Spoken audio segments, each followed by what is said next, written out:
ডিজিটালের যুগে ছাত্রছাত্রীদের গ্রহণাগারমুখী করাটা একটা সবথেকে গুরুত্বপূর্ণ। ডিজিটালের যুগে ছাত্রছাত্রীদের গ্রহণাগারমুখী করার উদ্যোগ কলকাতার শ্রী জৈন বিদ্যালয় এবং আধুনিকতার ছোঁয়ায় কার্যত সাজিয়ে তোলা হলো এই লাইব্রেরিটি এবং 91 বছরের ঐতিহ্যশালী এই লাইব্রেরি।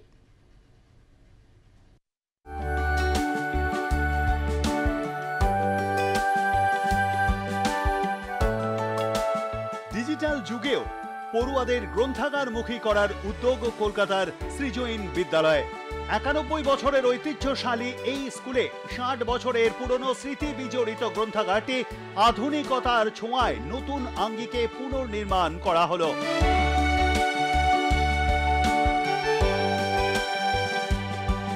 মদন কুমার মেহতা মেমোরিয়াল লাইব্রেরিটির রবিবার ছিল উদ্বোধন। গ্রন্থাগার বা পাঠাগার শুধু বইয়ের সংগ্রহশালাই নয়, এটি হলো মনন, চিন্তন ও গবেষণার এক বিশাল ভান্ডার। তাই বর্তমান ডিজিটাল যুগেও পাঠাগারের গুরুত্ব ছাত্রছাত্রী ও নতুন প্রজন্মের কাছে তুলে ধরতে পুনর্নির্মাণ করা হলো কলকাতা শ্রী জৈন বিদ্যালয়ের মদন কুমার মেহতা মেমোরিয়াল লাইব্রেরিতে। উদ্বোধনী অনুষ্ঠানে উপস্থিত ছিলেন সুপ্রিম কোর্টের প্রাক্তন বিচারপতি অশোক কুমার গঙ্গোপাধ্যায়। ডিজিটাইজেশন মানে রেকর্ডসগুলো ইজিলি অ্যাভেলেবল হচ্ছে। এখন অনেক রেকর্ড রাখতে জায়গা আছে, ডিজিটাইজেশন মানে কম জায়গায় অনেক রেকর্ড রাখা যাচ্ছে।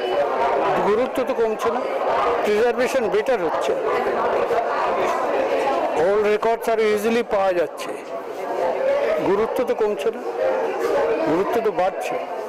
Digitization is a modern scientific method of preserving the records. Shri Jain বিদ্যালয়ের প্রাক্তনী এবং কলকাতা হাইকোর্টের সিনিয়র অ্যাডভোকেট সুধীর কুমার মেহতার উদ্যোগেই এই গ্রন্থাগারের আধুনিকীকরণ করা হলো। গ্রন্থাগারটি উৎসর্গ করা হয়েছে সুধীর বাবুর পিতা প্রয়াত মদন কুমার মেহতার স্মৃতিতে। মদন বাবু ছিলেন শ্রী জৈন বিদ্যালয়ের প্রতিষ্ঠাতাদের মধ্যে অন্যতম। Library now being equipped with all e-system, and this is one of the good library where students can do all their research work, and they can follow their ethos and dream, chase their dream and do research. So this may be a seed today which can grow to many trees. So I wish all the luck for this school and this library. This library is 60-year-old. It has witnessed many success stories. Now in the recent time we have implemented entire technology in the library so that our student can get benefited from this one. Almost 5,000 books are here, and still we are waiting for more than 3,000. The capacity of entire library is 8,000 plus books. Supreme কোর্টের প্রাক্তন বিচারপতি এবং পশ্চিমবঙ্গ মানবাধিকার কমিশনের প্রাক্তন chairman Ashok Kumar Gangopadhyay রবিবার এই গ্রন্থাগারের উদ্বোধন করেন। এছাড়াও এই অনুষ্ঠানে উপস্থিত ছিলেন প্রয়াত মদন বাবুর স্ত্রী শান্তা কুমারী মেহতা, বিশিষ্ট চিকিৎসক ডক্টর অমিত কুমার রায়, বিদ্যালয়ের দুই সভাপতি বিনোদ কঙ্কারিয়া ও সর্দারমল কঙ্কারিয়া, অধ্যক্ষ সঞ্জয় কুমার পান্ডে, সম্পাদক মনোজ কুমার বোথরা প্রমুখ।